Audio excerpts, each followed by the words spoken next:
He called me old school in front of the entire production team, smirked like he'd just reinvented the wheel, then tried to explain my own quality control protocols back to me using a PowerPoint he'd downloaded from some consulting website. I didn't even correct him, just sat there drinking the same burnt coffee from the break room that I'd been drinking for 16 years and listened to Bradley Hoffman, fresh out of whatever MBA program Daddy's money bought him, call my safety checkpoints legacy friction. That was my first real clue. This wasn't about efficiency. It was about erasure. Name's Garrett Sullivan, 49 years old, and I've been keeping the production lines running at Pinnacle Manufacturing here in Dallas since Bradley was probably still figuring out how to tie his shoes. People think quiet means weak. They think experience means you're too set in your ways to adapt. That's why executives love hiring fresh MBAs until those MBAs remind them that theory and reality are two very different animals. Bradley didn't know the difference between ISO compliance and a sandwich order. He thought FDA regulations were suggestions, and yet somehow this walking case study in nepotism landed the title Director of Operational Excellence. No interviews, no shop floor experience, just a recycled consultant voice and a last name that made HR nod like bobbleheads. Before Bradley showed up, my days were predictable in the best possible way. I'd built that predictability over 16 years, one system at a time. Started here in 2007 as an independent consultant when Pinnacle was still recovering from their merger with Henderson Industries. They needed someone to integrate two completely different manufacturing systems, and I was the guy who knew both platforms inside and out. Back then, William Hoffman was just the VP of operations, hungry to prove himself to the board. He'd walk the floor every morning at 7 a.m. sharp, coffee in hand, checking on overnight production numbers. We'd developed a good working relationship. He respected my technical knowledge. I respected his business sense. When they offered me a full-time position in 2008, it felt like joining a family business where competence still mattered. I'd trained every systems engineer they'd hired over the years, helped 3 different plant managers navigate their first FDA audits without a single violation. Even taught William's previous golden boy, his nephew Jeremy, enough about SAP integration that Jeremy actually became decent at his job before transferring to the corporate office in Houston. Quality control systems humming, production targets consistently met, 0 regulatory violations for 8 straight years. The FDA inspector who came through in 2019 actually complimented our documentation trail. Said it was some of the cleanest record-keeping she'd seen in manufacturing. That wasn't luck. That was 16 years of building systems that didn't just work, they worked reliably. But Bradley wanted to make his mark fast. He'd been here exactly 11 days when he called his first efficiency review meeting. Walked into conference room B with a stack of printed charts and a confidence that could power the whole building. His presentation had 47 slides. I counted. What we're looking at here, he said, clicking through bar charts he'd clearly copied from some McKinsey report, is operational bloat disguised as quality assurance. We're spending too much time on redundant checkpoints that slow down our throughput without adding measurable value. He actually used the phrase measurable value 12 times in 30 minutes, like he'd just discovered the concept. The first system he targeted was my dual signature protocol for vendor modifications. Anytime we changed suppliers or modified existing vendor specifications, 2 different people had to sign off, one from procurement, one from quality assurance. It had been in place since 2009, after we got burned by a supplier who switched to cheaper materials without telling us and cost us $67,000 in rejected product. This creates unnecessary friction in our vendor relationships, Bradley explained to the room of 8 people, most of whom had been here longer than he'd been out of college. We need to streamline decision-making and eliminate bottlenecks that prevent us from being agile in a competitive marketplace. I raised my hand. Bradley, that protocol has caught 3 major supplier issues in the past 18 months. Without it, we would have had FDA compliance problems and potentially contaminated product reaching customers. He smiled that condescending smile that every experienced professional learns to recognize. Garrett, I appreciate your concern for quality, but we need to balance quality with efficiency. The data shows that 97% of vendor modifications go through without issues. We're designing our entire process around the 3% exception cases. Those 3% exception cases represent about $150,000 in potential losses per incident, I replied, plus regulatory violations that could shut us down for weeks. That's exactly the kind of fear-based thinking that keeps organizations stuck in the past, he said, clicking to his next slide. We need to embrace calculated risks and trust our vendor partners. Trust our vendor partners. This from someone who'd probably never met a vendor, never walked a production line during a quality crisis, never had to explain to the FDA why contaminated product made it past our safeguards. But I didn't argue, just nodded and took notes. Because arguing with someone like Bradley in a public meeting is like wrestling with a pig. You both get dirty, but the pig enjoys it. The meeting ended with Bradley's efficiency initiative approved by William Hoffman himself. 5 signatures on the approval form, including mine, because sometimes you have to pick your battles carefully. That afternoon, I started a new file on my computer. Not a complaint file or a documentation trail, just a simple spreadsheet tracking every change Bradley implemented with columns for predicted impact and actual results. I had a feeling I was going to need it. By the way, if you're still here, take a second to like this video and subscribe. It means more than you think. Most people watch without subscribing, but this one's going to be different. This is the one they'll remember. Bradley's second week started with what he called a comprehensive process audit. He'd scheduled individual meetings with every department head, armed with a tablet full of efficiency metrics and the kind of corporate buzzwords that make experienced professionals want to hide in supply closets. I was his 3 p.m. appointment on Tuesday. He'd moved into the corner office that used to belong to Janet Rodriguez, our old quality director before she retired last month. The walls were already covered with his printed charts and a whiteboard full of process flow diagrams that looked like someone had sneezed acronyms. "Garrett, thanks for coming," he said, not looking up from his tablet. "I've been reviewing your systems architecture, and I have some thoughts on optimization opportunities." I sat down in the chair across from his desk and waited. In 16 years, I'd learned that when someone says they have thoughts on optimization, what they really mean is they're about to break something that works. "Your vendor integration platform," he continued, finally making eye contact. "It's generating a lot of approval delays. I'm seeing average processing times of 3.2 days for new vendor onboarding. Industry standard is 1.8 days. Those 3.2 days include background verification, insurance confirmation, and compliance review," I explained.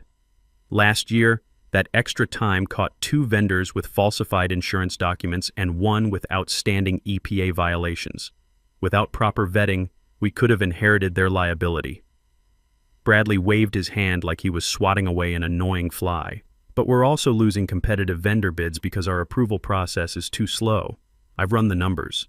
If we streamline to industry standard, we could save approximately $23,000 annually in procurement costs." I leaned forward. "Bradley, 1 EPA violation fine starts at $45,000. 1 insurance claim from an unverified vendor could cost us $200,000. That extra day and a half of review has saved us more money than you'll save in a decade of faster approvals. That's risk-averse thinking," he said, making a note on his tablet. "We can't build our entire operation around worst-case scenarios. We build our operation around realistic scenarios, like the vendor who submitted fake EPA clearance documents last March. My verification process caught it.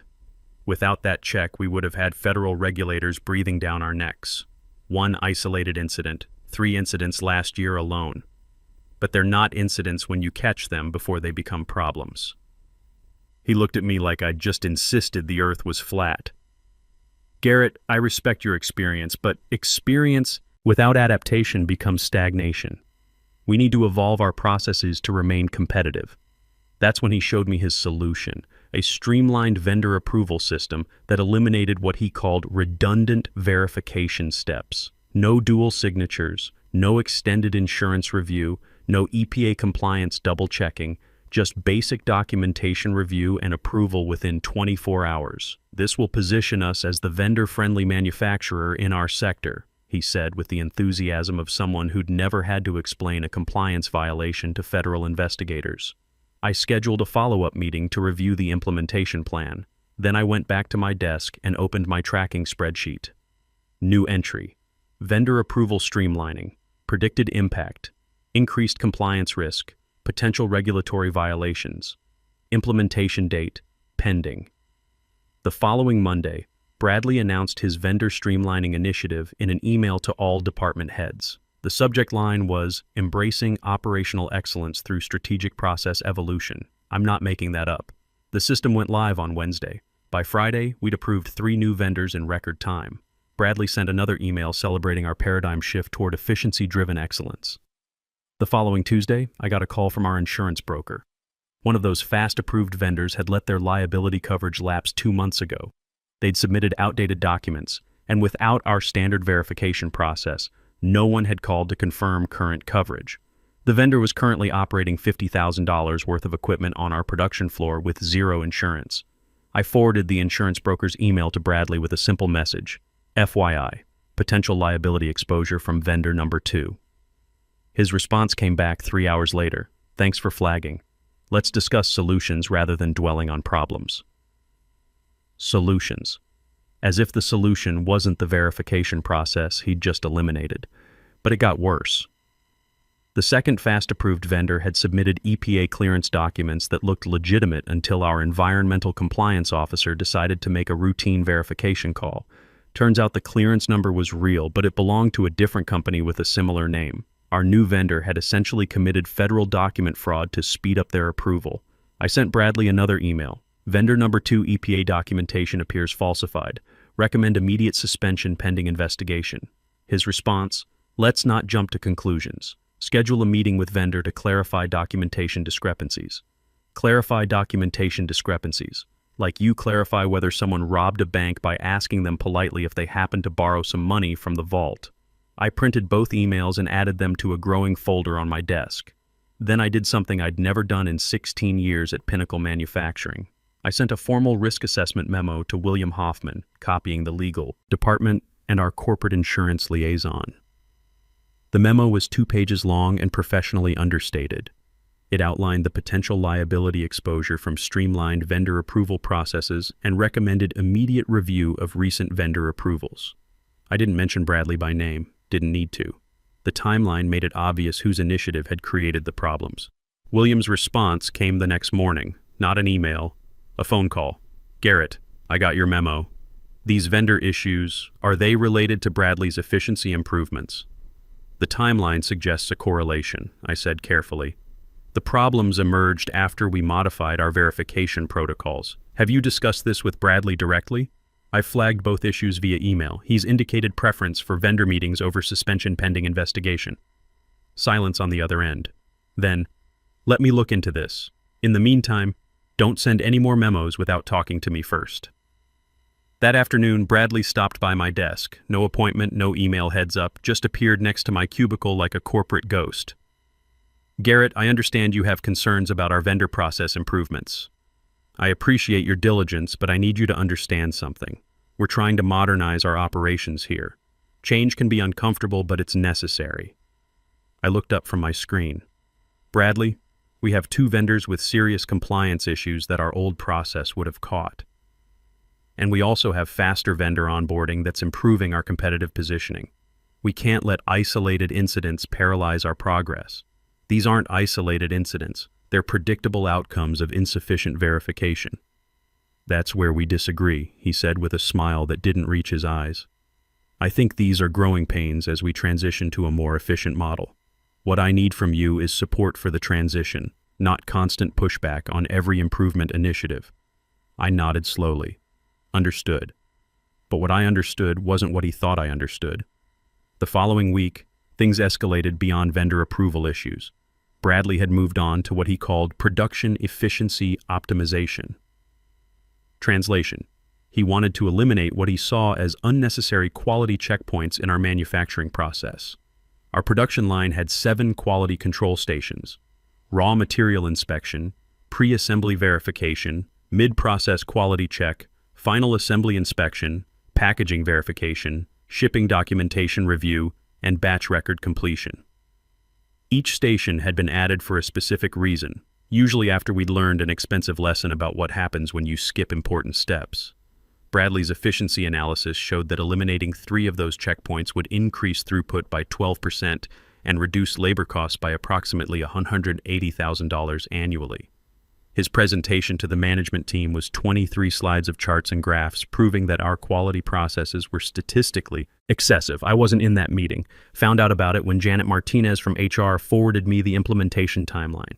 We had 2 weeks to transition to streamlined quality protocols and train staff on the new procedures. The 3 checkpoints Bradley wanted eliminated were mid-process quality check, packaging verification, and shipping documentation review. On paper, they looked redundant. In reality, they were the difference between shipping good product and shipping expensive mistakes. The mid-process quality check had caught a temperature control malfunction last year that would have ruined $45,000 worth of product if it had continued to final assembly. The packaging verification had identified mislabeled products 6 times in the past 18 months, preventing customer complaints and potential recalls. The shipping documentation review had caught invoicing errors that would have cost us $23,000 in undercharges to customers who probably wouldn't have volunteered to pay the difference. I requested a meeting with Bradley to discuss the implementation plan. He fit me into his schedule on Thursday afternoon, between his strategic planning session and his operational excellence review. "Garrett, I'm glad you're taking initiative on this transition," he said as I sat down. "Your buy-in is important for team morale during process changes. Bradley, I'm concerned about eliminating the mid-process quality check. That station has prevented significant product loss multiple times. I've reviewed the data. The mid-process check catches issues in approximately 2.3% of production runs. We're building our entire process around statistical outliers. Those 2.3% represent about $200,000 in potential losses annually.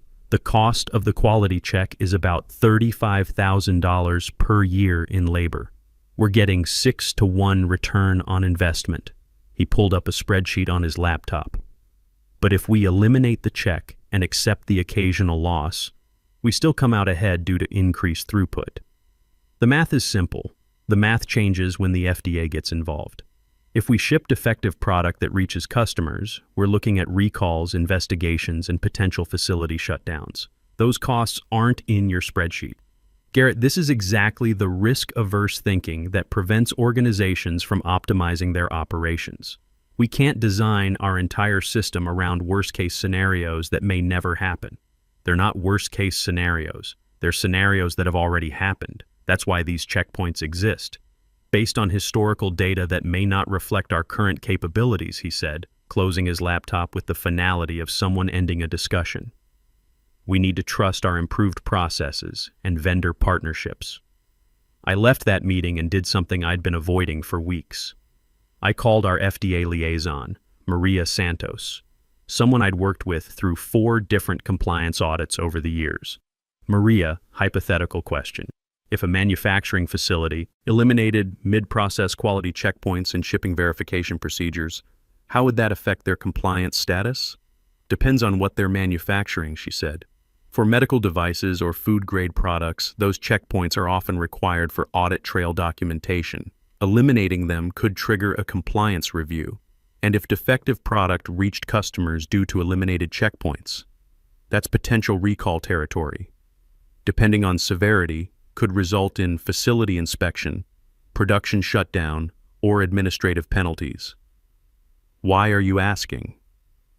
"Just staying informed about regulatory requirements." "Garrett, in 8 years of working with you, you've never asked hypothetical compliance questions. Is there something I should know about?" I paused, weighing my options. "There are proposed process changes I'm concerned about. Nothing implemented yet.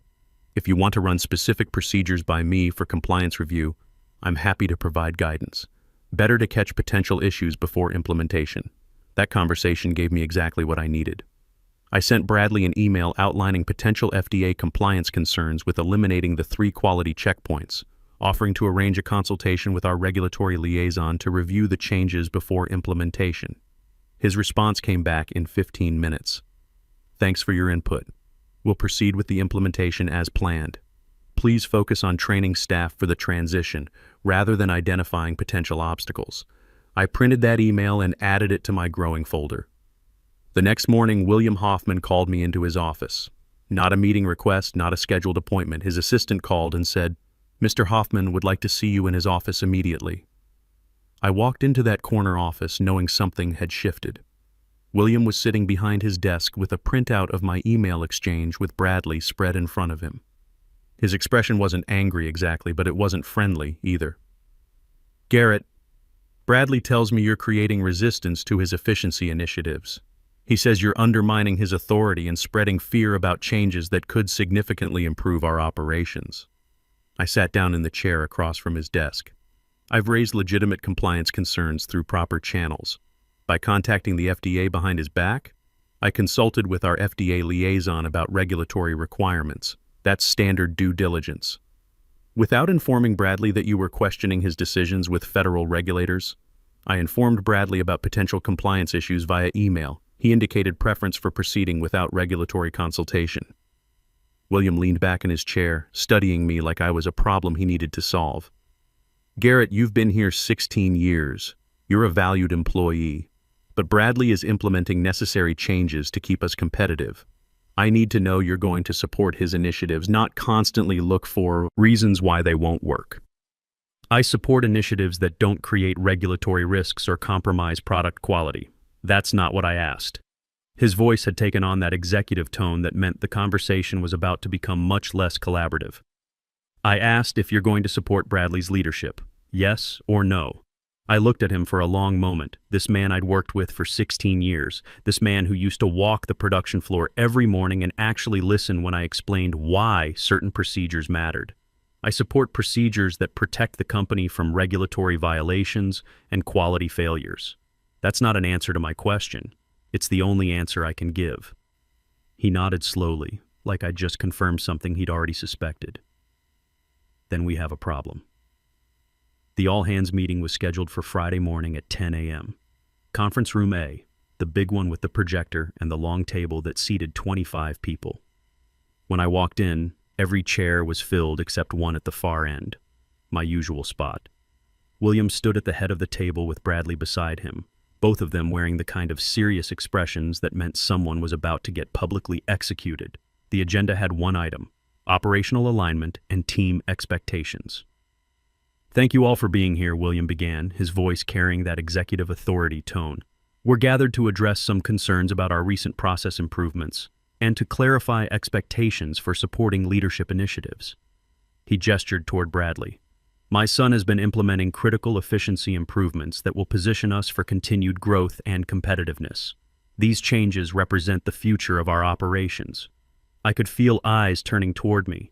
Word travels fast in a manufacturing facility, and everyone knew about my escalations over vendor approvals and quality checkpoints. "However," William continued, "change can be challenging. Some team members may struggle to adapt to new methodologies, particularly those who've become comfortable with legacy processes." Legacy processes. There it was. After 16 years of building systems that worked, I was now officially the guy clinging to outdated methods. "Effective leadership requires team alignment," William said, his gaze settling directly on me.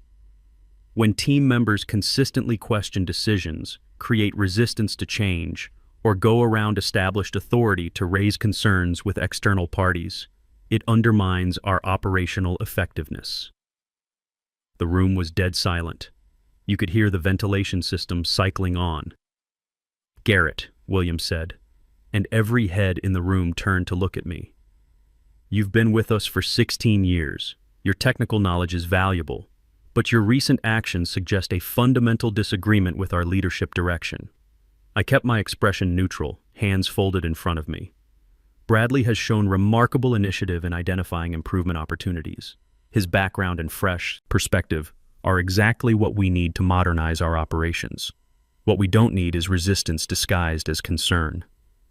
Bradley sat perfectly still, but I could see the slight smile tugging at the corner of his mouth. "So, I'm going to be very clear about expectations going forward," William continued. "We need team players who support our leadership initiatives. We need people willing to embrace change rather than constantly identifying reasons why improvements won't work." He paused, letting that sink in. "Garrett, I need you to publicly acknowledge Bradley's leadership and commit to supporting his initiatives without reservation.